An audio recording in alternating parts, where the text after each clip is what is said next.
মার্কেটের যারা ব্যবসায়ী রয়েছেন, যারা ক্রেতা রয়েছেন, যারা শুনতেছেন, তাদের প্রতি জাতীয় নাগরিক পার্টি এনসিপি এবং 10 দলের পক্ষ থেকে সালাম এবং শুভেচ্ছা জানাই। আমরা আপনাদের থেকে 2-3 মিনিট সময় চেয়ে নিচ্ছি কিছু কথা বলার জন্য। আপনারা জানেন ইতিমধ্যেই যে আগামী 12ই ফেব্রুয়ারি বাংলাদেশে সংসদ নির্বাচন এবং গণভোট অনুষ্ঠিত হতে যাচ্ছে। যেই নির্বাচনে জাতীয় নাগরিক পার্টি এনসিপি, জামাত ইসলামী সহ 10 দল ঐক্যবদ্ধভাবে নির্বাচনে অংশগ্রহণ করবে এবং এই ঢাকা 11 আসন থেকে 10 দলের পক্ষ থেকে আমাকে মনোনীত করা হয়েছে। আমি এই ঢাকা 11 সন্তান, বেড়াই ফকিরখালী আমার জন্মস্থান, এই ঢাকা 11তে আমার বেড়ে ওঠা, বড় হওয়া। আমরা চাই এই ঢাকা 11 সহ সমগ্র বাংলাদেশে গণ অভ্যুত্থানের পরে যেই পরিবর্তন এবং সংস্কারের আকাঙ্ক্ষা তৈরি হয়েছে, এই আকাঙ্ক্ষা যাতে অব্যাহত থাকে। নির্বাচনের মধ্য দিয়ে 10 দলীয় নির্বাচনী ঐক্য একটা বৈষম্যমুক্ত, দুর্নীতিমুক্ত, আধিপত্যবাদ মুক্ত, ইনসাফ ভিত্তিক রাষ্ট্র এবং সমাজ প্রতিষ্ঠা কায়েম করতে চায়।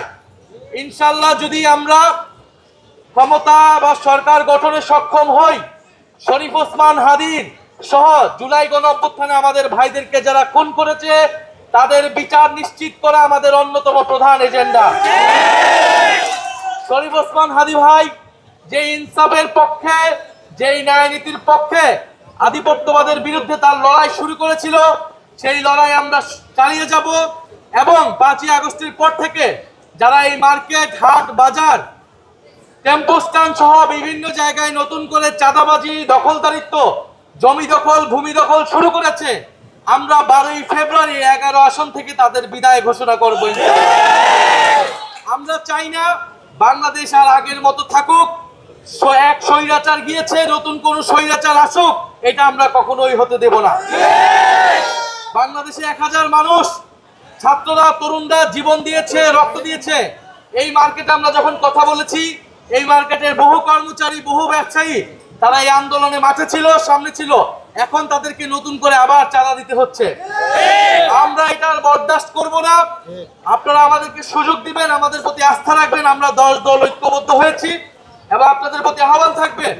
16 বছর পরে ভোট হচ্ছে, আপনারা এত বছর ভোট দিতে পারেন নাই, আপনাদের প্রকৃত জনপ্রতিনিধিত্ব নির্বাচন করতে পারেন না। এখন আপনাদের সামনে সুযোগ এসেছে, সংসদে আপনাদের জনপ্রতিনিধিত্ব আপনারা পাঠাবেন, যারা আপনাদের কথা বলবে, যারা হাদি হত্যার বিচারের কথা বলবে, যারা সার্বভৌমত্বের কথা বলবে। ইনশাআল্লাহ আমরা আপনাদের সেই জনপ্রতিনিধিত্বের দায়িত্ব পালন করতে চাই। এবং সংসদ নির্বাচনের পাশে আপনারা অবশ্যই গণভোটে হ্যাঁ এর পক্ষে ভোট দিবেন।